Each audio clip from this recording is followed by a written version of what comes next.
exercises for mobility. So they will be the spine curls, the cat stretch, thread the needle, chalk circles and hip rolls. These are exercises that you can do daily, and obviously with Pilates it requires a little bit of description, so the videos are here to help you, but going to a class, having one-to-one are obviously a lot more beneficial, but this is just for you to use as a guideline. Okay, so I've got my cushion. You need a head cushion for chalk circles for your neck alignment, so we'll be using that, and I'll just talk everything through as we go along. So we're going to start in what's called neutral pelvis and spine. So what that means is, if you tilt the pelvis and imprint your lower back, and then if you arch the other way, the midpoint between the two is your neutral. So you're going to feel your tailbone heavy, the back of the ribs heavy, and the back of the head heavy into the floor. Now you want to have length through the back of the neck. So if you feel that your head is like this, you might need to have a cushion under your head for your neck alignment, so that you're able to lengthen through the back of the neck and just easily relax the shoulders and also have the ribs down. If you can do that without the cushion, that's fine. Okay, so this is our start position. We're going to start with spine curls. First of all, take a deep breath into the back and the ribs, and as you exhale, you're going to pull your tummy into your spine and wheel your pelvis. We lift the pelvis, lift the spine, but keep your ribs down at the front. So you should feel the breastbone, the pelvis and the knees in a diagonal line. Work the back of the legs, the glutes, stretch the front of the thighs. So here we breathe in. And as we exhale, feel the tummy pull into your spine, and you're just going to lower down vertebra by vertebra until you feel that lower back imprint into the floor, and then we release the pelvis back to neutral. So we breathe in.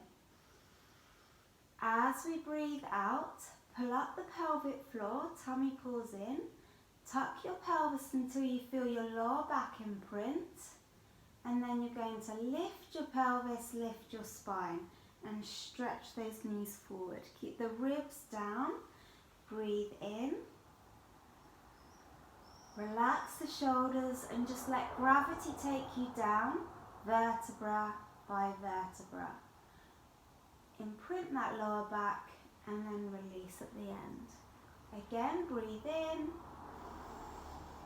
Tummy pulls in, pelvic floor pulls up. Exhale to move, wheeling the pelvis, stretch the knees forwards. So when I'm at the top of this position, the pelvis is actually in neutral. I'm not letting my ribs flare, I keep the ribs down, and so I want to keep the rib to hip connection at the front, so I feel my abs more engaged. Breathe in. And then let gravity take you down, vertebra by vertebra, and then release. So that's spine curls. I would do say 8 reps of those, and then what I'm going to demonstrate is the cat stretch now. So from here, we want the hands directly underneath the shoulders and the knees under the hips. So you don't want to feel your hips too jammed in like this. We want to take the knees back so that the hips feel free. We're in neutral pelvis and spine. Keep the natural curve through the lower back. Lengthen through the back of the neck. And we're going to breathe in here. As you breathe out, I want you to pull up the pelvic floor, the tummy muscles, and you're going to wheel the pelvis. Push your shins and hands into the floor. Flex through the lower back, the mid, the upper, the neck, the head, and feel your tummy really pulling up into your spine. Breathe in, and as you exhale, you lengthen your head and your tailbone together. Back to the neutral pelvis and spine. So we breathe in. As we exhale, we're going to wheel the pelvis, Flex through the lower back, the mid, the upper, the neck, the head. Take a deep breath in. And then exhale, lengthen your head and tailbone. Release the pelvic floor. So when we lengthen, we don't just collapse through that lower back. Still stay engaged in the abs so that you go back to neutral in the pelvis and the spine. Breathe in. As you exhale, ripple through your spine and imagine one vertebra after the other you're trying to bend equally. Breathe into your back and then exhale as you lengthen. So ideally with the cat stretch, we're trying to get like an equal C shape in the spine. And we're trying to get one vertebra after the other to bend equally. As you can tell with my back, I've got tightness through this area, so I don't get the movement as much here. But over time, and just to help prevent it tightening up even more, that exercise is really good for your back mobility. So another exercise I'm going to show you is thread the needle. Mobilise the upper back, stretch across the shoulders. So again, we're in this 4-point kneeling position, and we're going to breathe in. As you breathe out, if you bend your elbows like a half press up and then put your forearm onto the floor, palm facing up, and then I'm just going to twist through my rib cage and then thread the arm through, head, neck, ribs. So I feel a stretch in this area here because that's where I'm tight. Breathe in. And then as I exhale, I'm going to come back to start position. So my head stays in the midline and everything pivots around that mid-axis. Bend the elbows, hips to ceiling, head towards the floor slightly, forearm on the floor, palm facing up. Twist through the ribs and then thread the arm through. Feel that stretch in the back, breathe in, and then exhale as you come back to center. So we breathe in to prepare, and we exhale as we thread the head, the neck, the lower ribs, keeping length both sides of the waist. Breathe in, and exhale as you come back. Breathe in, exhale, thread the arm through, twist the head, the neck, the ribs. Breathe in, and exhale to come back. I'll just show you from this position as well. Breathe in, and then exhale, bend the arms, twist the head, the neck, the ribs. Breathe in, and exhale to come back up. So as you're doing this, you're keeping the length through both sides of the waist, and you're feeling a stretch across the shoulders and the back.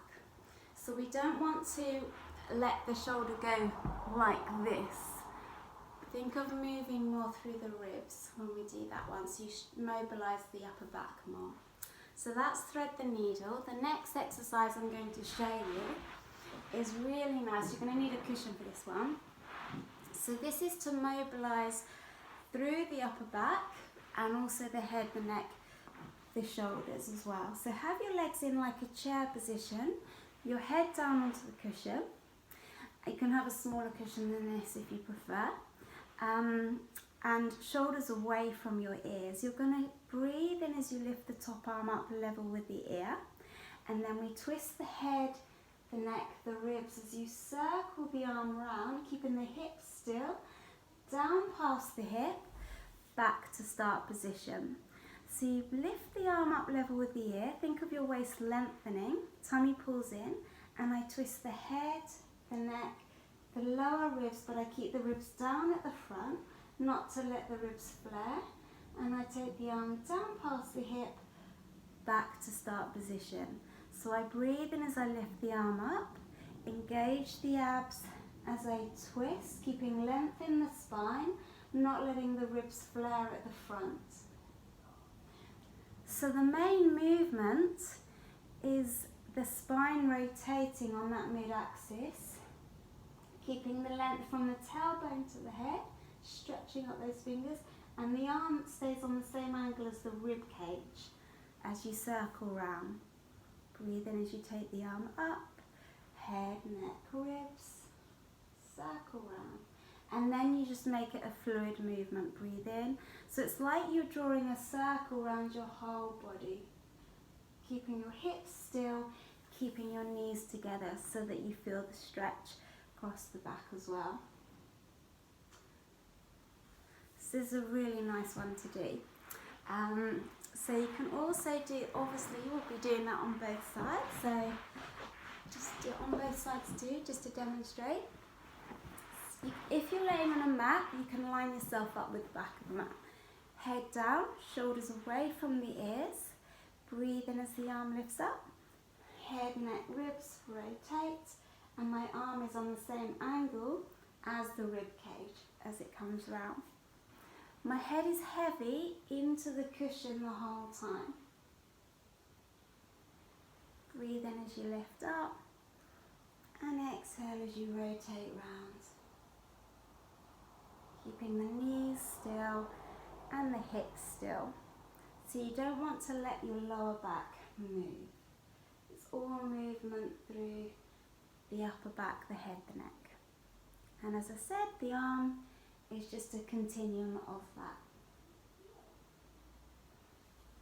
So it's a really great exercise, mobilising the shoulders, mobilising through this area and really opening up through the chest. So if you've been sitting at a desk all day, bending over kids, pushing things, that's a really nice one to do.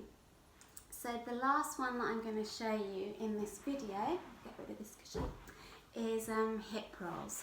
So with the hip rolls,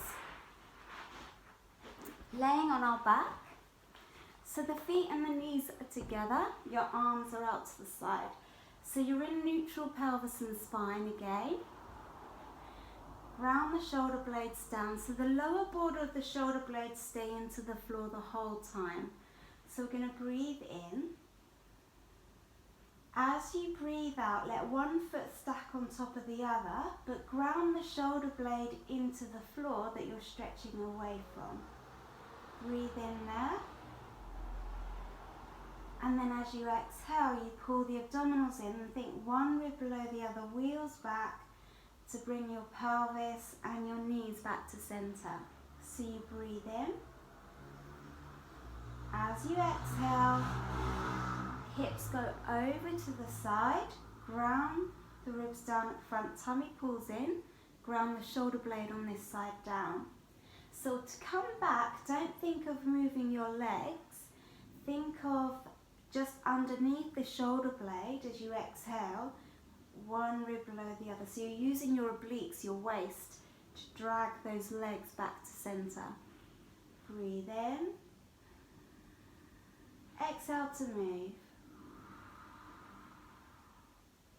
Breathe in. Exhale to move. Again.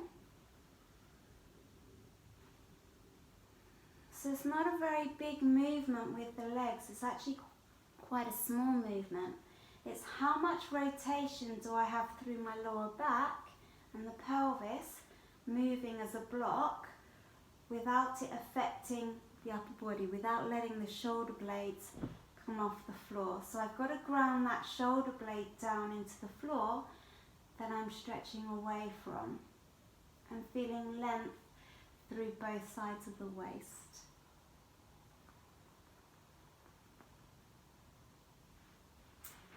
So that's a great one to do to work your waist, to work the obliques and to mobilise through your lower back. And it's just really important to make sure that when you're doing that exercise that the lower body moves as a block and the lower border of the shoulder blades stay grounded into the floor. So how many reps of those exercises that you do is up to you, but I'd recommend roughly for the hip rolls do 16. When you're doing one on each side, you could do 8 or 16 reps. Spine curls, cat stretch. Just do what feels good, do what feels the right for you, but roughly either 8 reps if you're just doing one movement, or 16 if you're going from side to side, if that suits you, if that feels okay. So I hope that's a little bit of help, a little bit of ideas and advice on what mobility can do for you, and Pilates, what we have to offer. I have classes running, and obviously we go in a lot more depth and detail with the exercises, and then I can see how you're moving as well, because obviously when we're doing class, everybody's movement will be different depending on what restrictions they have in their body, injuries, so we need to adapt things as well. So my website is pilatespluswellness.com, and